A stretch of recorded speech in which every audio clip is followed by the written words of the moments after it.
अयोध्या हे पूर्वापार या देशातील प्रमुख धार्मिक केंद्र राहिलं आहे। मात्र ते कायमच परधर्मीयांच्या निशाण्यावर राहिलं होतं।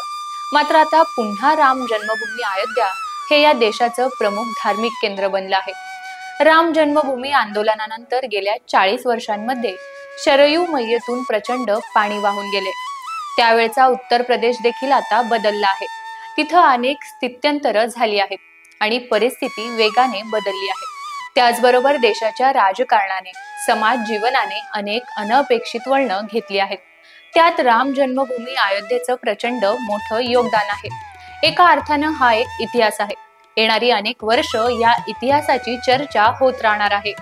9 नोव्हेंबर 2019 रोजी सर्वोच्च न्यायालयाने दिलेल्या निर्णयानंतर आणि 5 ऑगस्ट 2020 रोजी पंतप्रधान नरेंद्र मोदी आणि राष्ट्रीय स्वयंसेवक संघाचे सरसंघचालक डॉक्टर मोहन भागवत यांच्या हस्ते राम मंदिराचं भूमिपूजन झाल्यानंतर तसंच 22 जानेवारी 2024 रोजी राम मंदिराच्या भव्य दिव्य लोकार्पण सोहळ्यानंतर अयोध्येमध्ये एक नवीन इतिहास रचला गेला। नुकतंच प्रभू श्री रामचंद्रांच्या नवनिर्मित मंदिराने अनेक विश्वविक्रम मोडले आहेत। नेमकं काय घडलं, चला जाणून घेऊया। नमस्कार, मी रेणुका पवार आणि तुम्ही पाहताय रुतम मराठी। राम मंदिराची निर्मिती झाल्यानंतर अयोध्या नगरीनं सर्व विक्रम मोडले आहेत। अयोध्येत असलेल्या प्रभू श्री रामचंद्रांच्या मंदिराला भेट देणाऱ्या भाविकांची संख्या प्रचंड वाढली आहे। राम मंदिराच्या उभारणीनंतर मोठ्या संख्येनं भाविक राम मंदिराला भेट देत आहेत। याच भाविकांच्या गर्दीने सर्व विक्रम मोडले आहेत।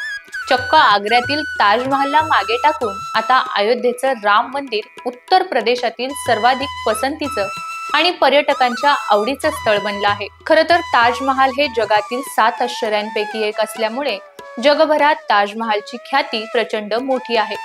त्यामुळे तिथं येणारा वर्ग देखील तेवढाच मोठा।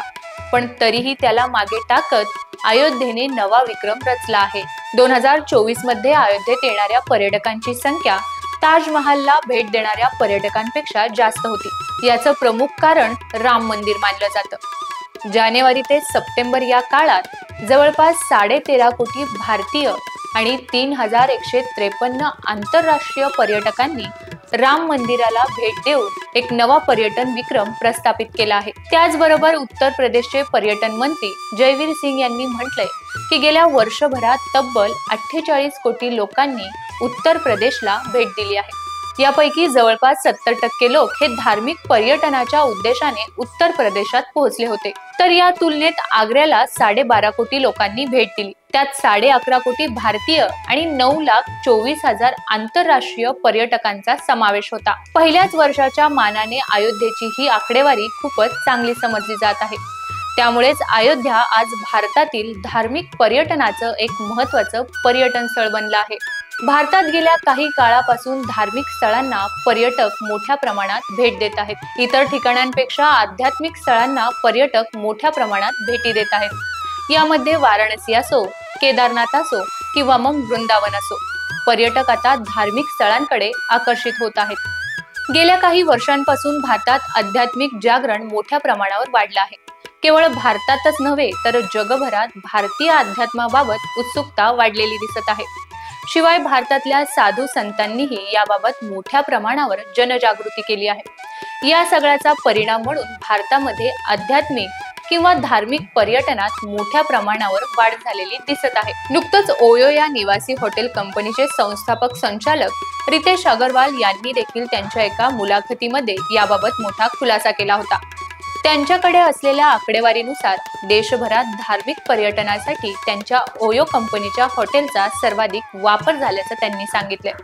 तसंच गेल्या काही महिन्यात यामध्ये मोठ्या प्रमाणावर वाढ झाल्याचंही त्यांनी सांगितले। यावरून हेच दिसून येतं की भारतीयांचा ओढा पुन्हा एकदा आपली आध्यात्मिक संस्कृती जपत धार्मिक स्थळांना भेट देण्याकडे वाढलेला आहे। भारतामध्ये वाढत्या धार्मिक पर्यटनाबद्दल तुम्हाला काय वाटते ते आम्हाला कमेंट करून नक्की सांगा। आणि जर तुम्ही अयोध्येतील राम मंदिराला भेट दिली असेल तर तुमचा अनुभव देखील आमच्यासोबत शेअर करा आणि पाहत राहा रुतम मराठी।